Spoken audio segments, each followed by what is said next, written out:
안녕하세요. 이상모터스 대표 양민준입니다. 이번 차량은 K5 3세대의 하이브리드 노블레스 차량입니다. 이 차량은 21년 1월 주행거리가 36,000km 정도 운행한 차량이고요. 성능 점검상 무사고 판정, 하부 상태 올량호 판정 받았습니다. 무사고 판정을 받았는데 단순 교환이 하나가 있어요. 그게 아쉽게도 이 후드입니다. 이 차량은 위탁 차량이에요. 위탁 차량이라고 하면은 저희 이상모터스로 상사 이전을 하지 않고요. 고객님 명의로 두고 판매를 하는 그런 방식을 말합니다. 위탁 차량에 대한 장점은 취득세에 대한 절감 효과가 있습니다. 그러니까 어떻게 보면 절세라고 해야 될까요? 그러니까 직거래식으로 진행을 해드리는 그 중간 역할을 저희가 하기 때문에 이 나라에 정해진 과세 표준액대로 부과가 됩니다. 하이브리드 차량이기 때문에 40만 원 취득세 지원을 받고요. 나머지 과세 표준액대로 하기 때문에 실거래되는 금액과 차액에 대해서 7%를 아낄 수가 있는 거죠. 단점으로는 중고차는 현금 영수증을 발행을 해드리지만 이 차량은 저희 이상모터스 차량으로 상사이전 되어 있지 않기 때문에 현금 영수증 발급은 매도비에 대한 것만 발급이 되는 게 단점이라고 보면 됩니다. 그래도 취득세를 아끼는 게 더욱더 이득이긴 하죠. 이 차량은 이제 대구에 계신 분 차량이고요. 이제 비대면 위탁으로 차량을 맡기셨습니다. 교환이 사실 이 휀다만 있다고 말씀을 하셨어요. 차량을 저희가 받았는데 휀다는 도색만 했더라고요. 그리고 본네트는 교환이에요. 그래가지고 이제 이 차를 맡겼던 공업사 아는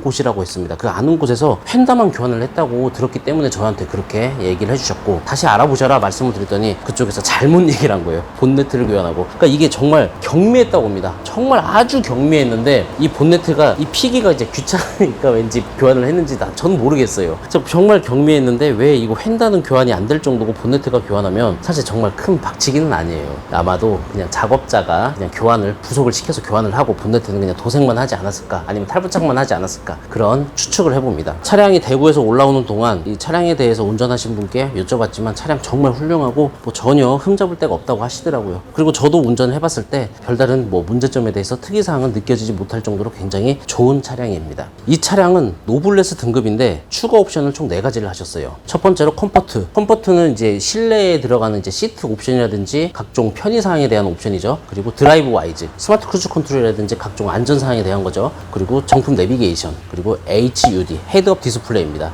추가 옵션을 4가지를 했기 때문에 그 당시 차 가격으로는 3,700이 조금 안 하는 굉장히 고가인 차량입니다. 저희 이상모터스 채널은 이 대상 차량을 제가 외관과 실내를 보여드린 다음에 제가 영상 후반에 이 차량에 대해서 전체적인 시세, 그리고 이 차에 대한 성능 점검 기록부, 그리고 이 차량에 대한 전반적인 내용들을 설명을 해드리니 영상을 끝까지 봐주시고, 구독을 아직 안 하셨다면 구독도 부탁드리겠습니다. 그리고 이 차량에 대한 가격은요, 영상 밑에 보시면 더보기를 클릭하시면 더보기에 나와 있거나 또는 댓글을 보셔도 이 차에 대한 가격이 나와 있고요. 이 영상을 보셨는데 혹시 금액이 삭제가 돼 있다면 그냥 뒤로 가게 하지 마시고요. 제가 그 뒤에 이 차량에 대한 전체적인 내용을 설명해 드리는 게 있으니까 그 영상을 보셔가지고 중고차 구입하는데 도움이 되셨으면 좋겠습니다. 일단 차량을 빠르게 한번 살펴볼게요. 전방 감지기가 있습니다. 서라운드 뷰가 있기 때문에 앞쪽에 카메라가 있죠. 휠을 살펴보겠습니다. 휠에 약간의 흠들이 좀 있어요. 트레이드는 한 80%? 7-80% 정도로 타이어 상태 굉장히 좋습니다. 여기 뭐 튀어나와 있죠?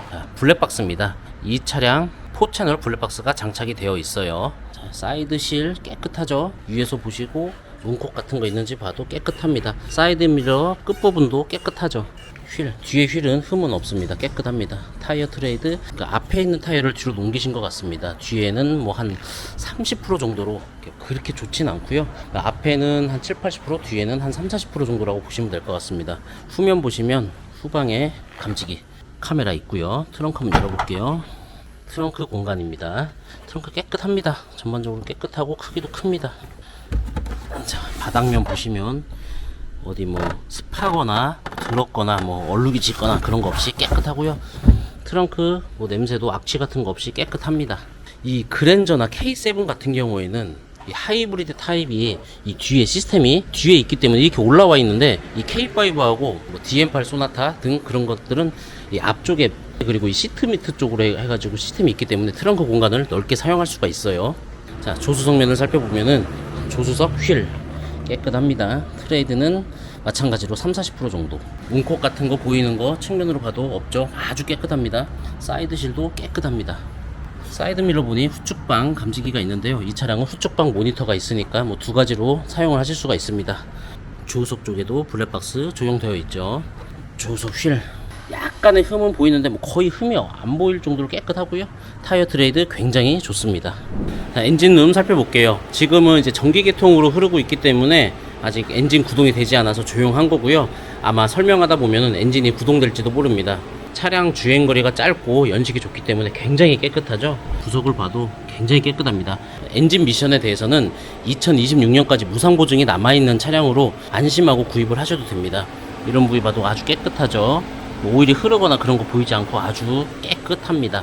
자, 이쪽 구석도 보셔도 아주 깨끗합니다. 자, 이 정도 보신 다음에 제가 본네트만 단순 교환이라고 했는데요. 보시면 볼트가 이렇게 풀려 있고요. 딱지가 안 보입니다. 스티커. 본네트는 확실히 교환이고요. 대신에 휀다 부분이 풀린 자국은 있는데요. 보니까 제 거더라고요. 안쪽에 메인이 풀리지 않았어요. 메인이 풀리지 않으면 조정만 하지 않았나 그렇게 보여지고요. 혹시라도 이제 앞쪽에 사고가 있다면 이 안쪽에 지금 시동이 걸렸네요. 이제 엔진 구동이 되는 겁니다. 이쪽에 데미지가 있나, 안쪽에 데미지가 있나 그런 거를 다 확인을 했는데요. 안쪽에 데미지가 전혀 없는 완전 단순 후드만 교환.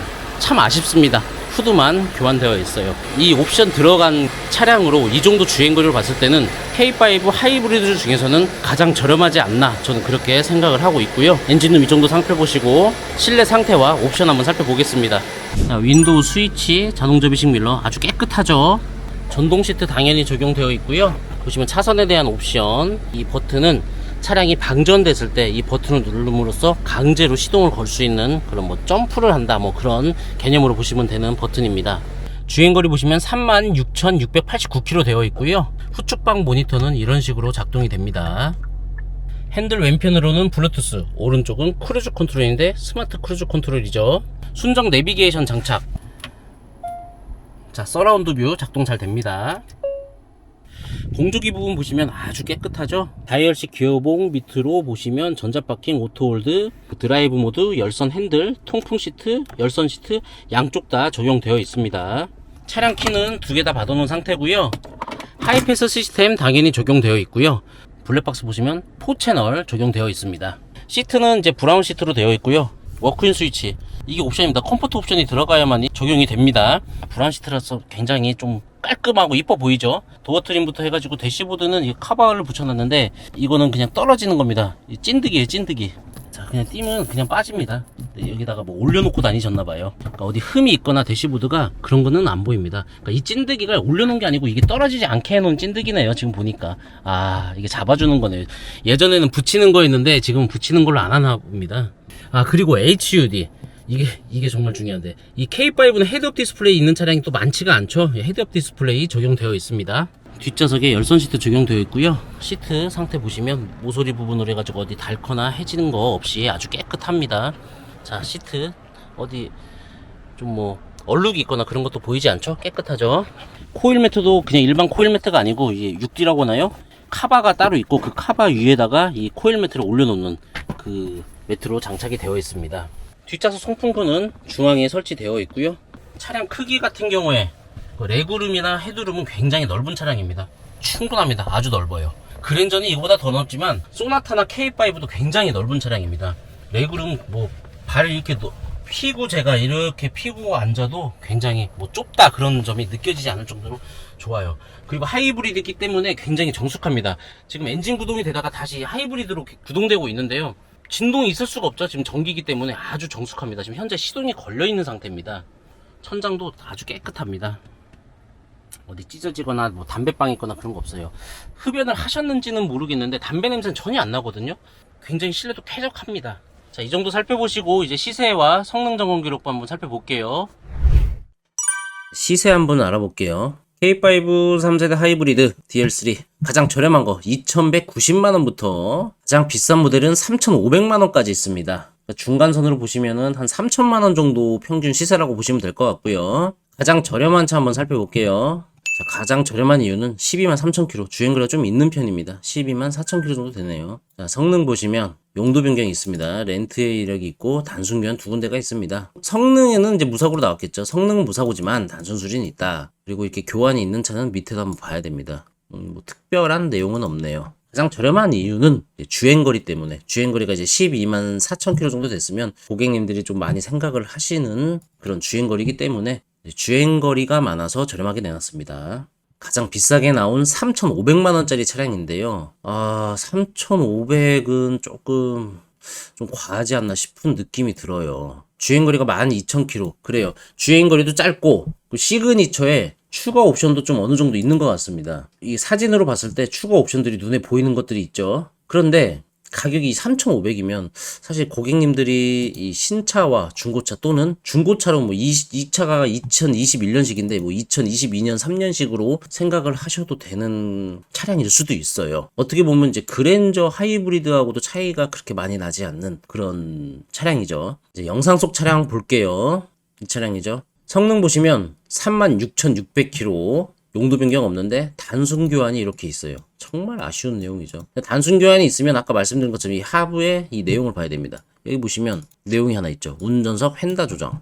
앞전에 말씀드린 것처럼 고객님은 이 휀다가 교환됐다고 하셨고 본네트는 후드는 도장을 하셨다고 했는데 반대로 알고 계셔가지고 이 차량을 소개함에 있어 문제가 있었었는데요. 뭐 이거는 고객님이 공업사, 수리한 공업사에서 잘못 설명을 해가지고 이런 일이 생겼던 거죠. 후드 단순 교환에 펜다는 판금 도장이다. 조정이다. 그렇게 보시면 될 것 같습니다. 이 당시 K5 하이브리드는 총 4가지였습니다. 트렌디, 프레스티지, 노블레스, 시그니처. 가장 기본형인 트렌디도 스마트키가 있어요. 그러니까 요즘 나오는 차량들 보다 보면 가장 기본형들도 옵션이 많이 좋아지고 있는 거는 맞는 것 같습니다. 가격이 올라가는 거는 정말 문제인데 그래도 이제 기본적인 옵션을 좀 넣어줌으로써 편의사항은 참 많습니다. 그 위로 프레스티지 등급으로 가시면 이제 17인치 휠이 들어가고요. 운전석 전동 시트, 하이패스 시스템, 열선 핸들 등 이제 조금씩 옵션이 좋아지죠. 통풍 시트도 들어갑니다. 기본적으로. 노블레스가 가장 많이 팔렸는데요. 노블레스부터 전방 감지기, 그리고 LED 헤드램프, 슈퍼비전 클러스터,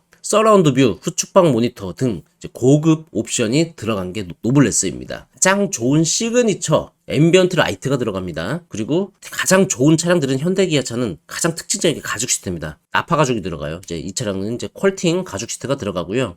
뒷좌석에 열선 시트, 메모리 시트, 뒷좌석 측면에 커튼이 들어갑니다. 중고차 구입하실 때 이 K5 하이브리드 차량은 생각해야 될 게 일단 핸들 쪽. 이 제가 자주 말씀드립니다. 현대기아차 최근 차량들은 핸들을 좌우로 많이 틀어봐야 된다. 무상보증 기간이 남아있으면 사실 무상보증을 수리를 받을 수 있습니다. 대신 핸들 쪽은 대부분이 3년 이내 또는 6만 킬로 이내입니다. 3년이 도달되거나 또는 6만 킬로가 3년 되기 전에 먼저 도달이 되면 끝나요. 이 영상 속 차량도 문제가 있습니다. 어떤 문제가 있냐면 핸들을 좌우로 틀면 핸들에서 쓸리는 소리가 나요. 자주 말씀드렸던 스몰 베어링입니다. 그래서 이 차량도 제가 지금 AS를 예약을 제가 잡아놔야 돼요. 지금 아직 못 갔는데 AS를 받아 놓을 겁니다. 이 스몰 베어링 문제는 이 K5, 팰리세이드, 아반떼, 그랜저, K7 등 요즘 나오는 현대기아 차들 차량에 정말 많이 있습니다. 제가 매입을 많이 하는 편이긴 하지만 저도 이 스몰 베어링 문제 때문에 기아하고 현대를 간 적이 너무 많아요. 그러면 제가 그런 경험이 많다면 일반 고객님들은 얼마나 그런 증상을 갖고 지금 운행을 하시겠어요. 돈 주고 수리하면 그렇게 비싸진 않아요. 뭐 한 10만 원에서 왔다 갔다 할 건데요. 그래도 10만 원도 작은 돈은 아니죠. 그래서 중고차 구입할 때 이 K5는 핸들을 좌우로 많이 틀으면서 이 실내에서 돌아갈 때 핸들이 돌아갈 때 쓱쓱 쓸리는 소리가 나지 않는지 그 점을 좀 체크하는 게 좋을 것 같고요. 그리고 이 차량 공조기 터치식입니다. 그래서 터치식이기 때문에 더 조심해야 돼요. 공조기 다 눌러보세요. 버튼 다 잘 먹는지. 이 터치식이 또 고장나면은 이제 통째로 아세로 다 갈아야 되잖아요. 그래서 버튼들을 싹 다 눌러보시는 것도 좋을 것 같고요. 제가 이 K5는 아니고 다른 K5였는데요. 경험이 하나 있습니다. 고객님이 차량을 구경을 하시는데 하필 그때 내비게이션 업그레이드 상황이 됐었어요. 그런데 고객님이 시동을 꺼셨고 다시 걸었는데 먹통이 났습니다. 그래서 제가 리셋을 해가지고 업데이트를 다시 실행하려고 하는데 업데이트가 안 되더라고요. 그래서 이제 고객님은 이제 다른 이제 소나타를 구입을 하시고 가셨고 저는 그 K5를 가지고서 서비스센터에 갔는데 다행히도 5만 원에 수리를 했습니다. AV를 탈거해서 강제 리셋한 다음에 업데이트를 해가지고 업데이트를 한 후에 수리를 했지만 간혹 가다가 뻥 나면 수리비가 한 4, 50 들어간다고 하더라고요. 그래서 이 요즘 차량은 다 무선 업그레이드가 됩니다. 그래서 이 업그레이드에 대한 거 이게 잘못됐을 수도 있어요. 중고차 구입할 때. 그래서 내비게이션 쪽에 뭐 문제가 없는지 좀 내비게이션도 좀 많이 눌러봐야 된다. 저는 그렇게 생각을 해요. 그리고 후측방 모니터 있는 차량들 꼭 많이 체크해봐야 돼요. 깜빡이를 많이 넣어보는 거죠. 후측방 모니터가 또 고장난 차들이 꽤 있어요. 그러면 이게 요즘 자동차도 어떻게 보면 이제 스마트폰, 컴퓨터 같은 그런 이제 최첨단 옵션들이 들어가다 보니까 많이 엉키는 것 같습니다. 그럴 때 이 현대기아차 서비스센터에 문의를 하면